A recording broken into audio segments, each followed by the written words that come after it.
Block 14, The 30 Years' War, 1618 to 1648.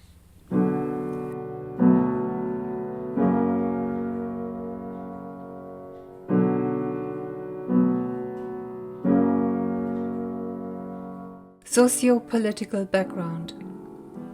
The split in the religious unity of Europe initiated by Luther in 1517 led to a local uprising of Bohemian Calvinists against the Catholic Habsburgs in 1618, which turned into a European war with religious and imperial motivations. Reinhardt describes how rivaling principalities of different denominations called for further support in their campaign against each other, leading to a war in Europe in which Spain, Austria, and France, Sweden were the main opponents. The intervention of foreign powers significantly prolonged the conflict. When the war ended in 1648, the German principalities had lost their sovereignty as well as a significant number of territories, including Alsace-Lorraine, to France. According to Reinhardt, the 30 Years' War was a struggle for power and supremacy in Europe, fought under the banner of religion and with the far-reaching consequences for later political conflicts. In this context, Reinhardt describes the imperialist efforts of the Swedish King Gustav Adolf, the German General von Wallenstein, and the French Prime Minister Cardinal Richelieu. The extent of the hardship experienced by the population in many areas is evident in the following writing from a village cobbler's diary from 1634.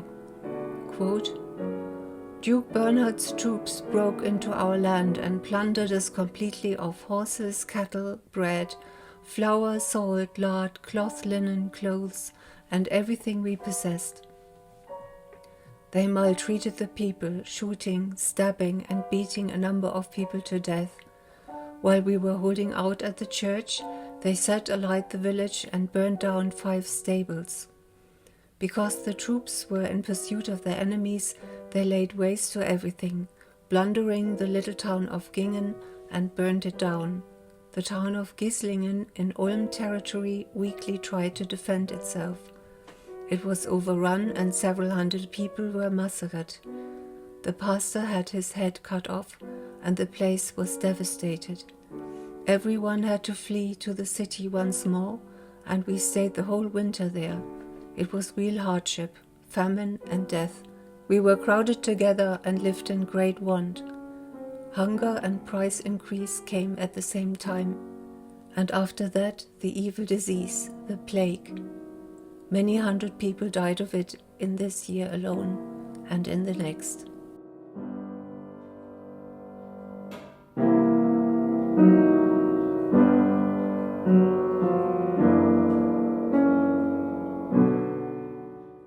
An English contemporary describes the situation as follows, quote, Germany is now become a Golgotha, a place of dead men's skulls, and the Akeldama, a field of blood.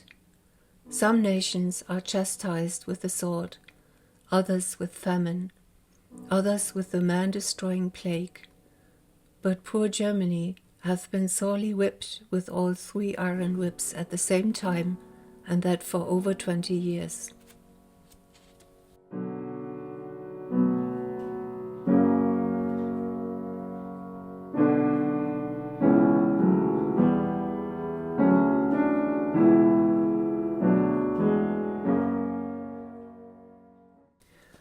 Socio-cultural background. The historian Gerhard Bernecke describes the great importance of the Christian religion at this time, which applied to all areas of life, and the influence of the pastor and his weekly sermons. He makes clear that religious indoctrination led the population to view crises and challenging experiences as punishments and as a sign that their sins had incurred the wrath of God. Since a general perspective on life had developed since the Middle Ages, that valued the afterlife higher than current life experiences, crises were hardly recognized as such and therefore rarely expressed through cultural productions. The German literary scholar William R. Koop describes how events that seemed inconsistent were commented on through political satirical pamphlets. This form of satire developed during the 30 Years' War as a variation of the religious satirical pamphlets that emerged during the Reformation. The political satirical pamphlets, published at irregular intervals, expressed emotional tensions and, through the satirical element, facilitated the confrontation of the ideal with the real. The picaresque novel contains a similar satirical element, of which Simplicius Simplicissimus von Grimmelshausen is the best-known example. The novel is set during the 30 Years' War, contains autobiographical elements, and gives a narrative account of the war years, written in the first-person singular. This creates an apocalyptic atmosphere in which the world is portrayed as a madhouse and violence as a daily, unpredictable experience. While war is illustrated in all its violence, the main intention of the novel is to educate its readers morally. Another cultural example that expresses the experience of the social crises at the time is the lullaby Horch Kind Horch. Listen, child, listen. The song refers directly to the experience of the 30 Years' War and conveys the atmosphere of fear and uncertainty that characterized this time.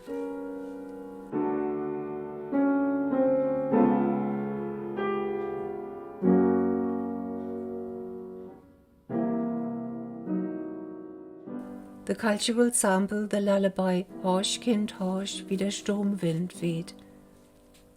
Listen, child, listen, as the storm wind blows and shakes the bay window. When the Braunschweiger stands outside, he grabs us even more. Learn to pray, child, and fold your hands piously, so that God can turn the mad Christian away from us. Sleep, child, sleep. It's bedtime.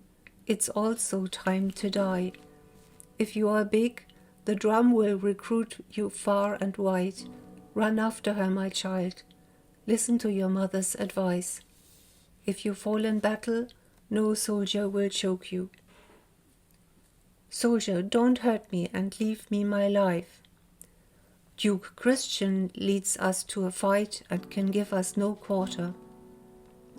The farmer has to leave me his goods and belongings. Don't pay with money, just with a cool grave. Sleep, child, sleep, grow strong and grow up as the years roll by. Soon follow Duke Christian the mad yourself on your proud steed.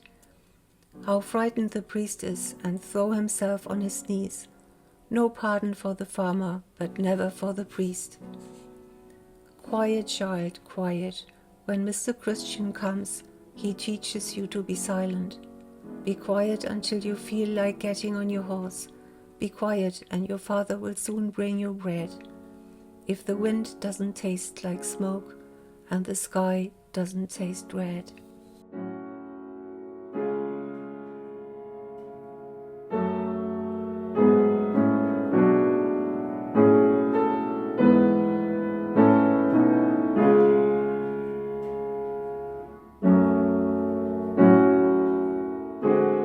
Interpretation of the song lyrics. The lullaby contains 5 stanzas with 4 verses each. Each verse, apart from the third middle verse, contains elements typical of a lullaby. A mother speaks to a toddler, the child is told to sleep, calm down, grow up, and be strong, pray and be pious. Some of these prompts contain repetitions such as listen, child, listen, sleep, child, sleep, and hush, child, hush. In the lyrics of the song, the mother refers to the child's immediate surroundings, to the stormy wind shaking the house, to the evening, the time to sleep, to the years that pass. These references are linked by association that stand in connection to the daily experience of war. The wind that shakes the house is like the intruder that violently seizes the family. The time to sleep is also the time to die. The years that pass bring the child closer to his own participation in the war. Stanza 3 contains a dialogue between a victim of violence and a perpetrator, illustrating the lack of mercy and social justice of the time. The way he is addressed makes it clear that the victim is a peasant and that the perpetrator is a soldier. While the victim only speaks in one verse pleading for his survival, which illustrates his helplessness, the perpetrator explains in 3 verses that mercy is not part of his mission, that the farmer must give him everything he has, for which he will then be murdered in return. The basic concept of Greimar's narrative model for fairy tales can also be found in the text of this lullaby. While the child can be seen as a subject, the object of desire is his own safety. The adversary is the warmongering Duke William and his soldiers. The helper is the mother and the super-helper is God. The lullaby itself can be seen as part of the mother's attempt to help, warning the child of the cruel reality that awaits him and trying to protect him from the worst. According to Toulon's method of narrative analysis, character traits can be revealed through actions when they are not described by adjectives. The characters mentioned in the song are 1. The child to whom the song is sung and who can be identified as a male child by his expected action of riding a horse and joining the army. 2. The mother who identifies herself as an advisor in the third person singular in the 3rd line of the 2nd stanza. 3. The father who is described towards the end of the song as the bringer of bread and thus as the one who provides the child with the daily necessities. 4. God who can protect the child from harm. 5. Duke Christian described as wild and unpredictable by the adjective mad, as well as proud and powerful by his elevated position on horseback, while his actions characterize him as merciless and cruel. It is the Duke's warmongering nature that has created 2 conflicting groups, the farmers and the clergy as victims, and the Duke's soldiers as the perpetrators. Peasants and clergy are depicted as humiliated and helpless through their pleading and kneeling in shock and fear, the soldiers as proud and powerful on the backs of their horses. The cruel attitude of the Duke and his soldiers is evident in their speech and sarcasm. The peasant's payment for his goods is his cooling grave, and there is no mercy for the peasants, and never mercy for the clergy. The fear expressed in the 2nd line of the 1st stanza that an intruder might seize the family gives a hint that the group to which the child belongs could easily be among the victims.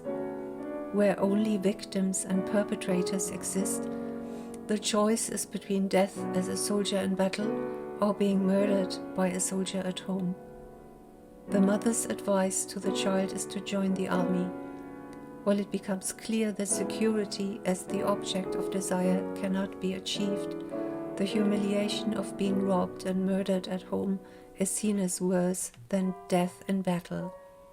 If you fall in battle, no soldier will choke you. The lullaby begins with a reference to the stormy wind shaking the house, describing the forces of nature as powerful and as violent as the enemy. In the last line, even the forces of nature seem to be affected by war. The wind tastes like smoke and the sky is red. This close connection between war and nature, both described in their raw, untamed and threatening state, creates an atmosphere of doom and conveys an overwhelming impression of helplessness.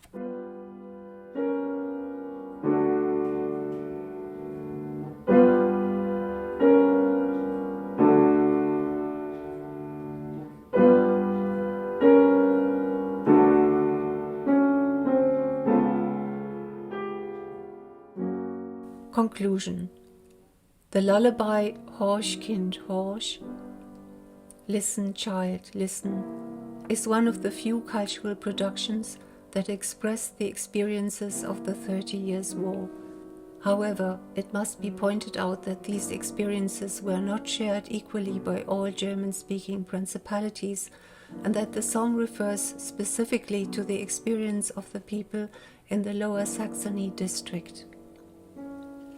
The imperial motivations underlying the 30 Years' War illustrate the connection to the Greco-Roman legacy and the concept of inequality that enabled legitimization of violence.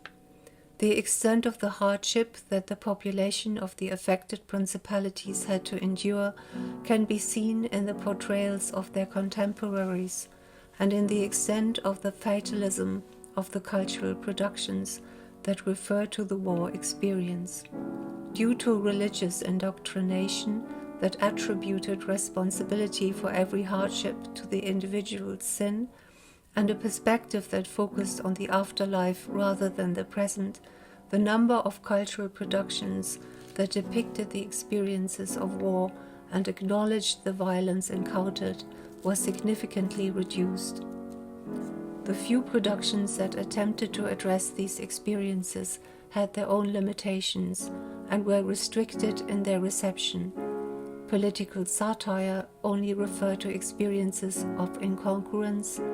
The novel Simplicius Simplicissimus was limited by its didactic intentions and only accessible to the few that could read and write at that time, and the lullaby Horch Kind Horch only refers to a specific region. Coop points to the far-reaching implications of this inability to express social crises culturally by pointing out that in countries such as England and Holland, the medieval iconographic tradition from which religious and political satire had developed continued to evolve into the medium of caricature, while satirical productions in Germany stopped after the 30 Years' War. Coop attributes this development to the, quote, absence of a healthy political life or of an active and vocal political opinion in Germany for a century and a half, end of quote.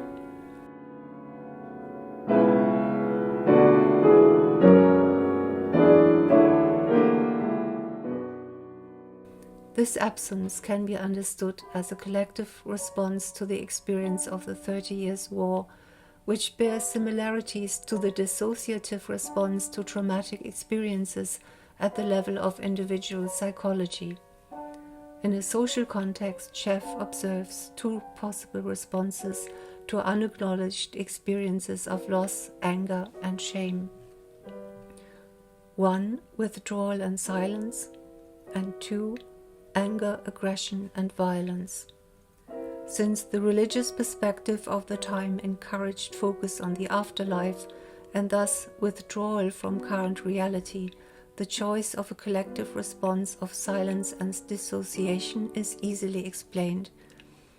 The lack of collective identity that arose from the experience of violence and social injustice among the population of the German principalities will remain relevant for the following blogs.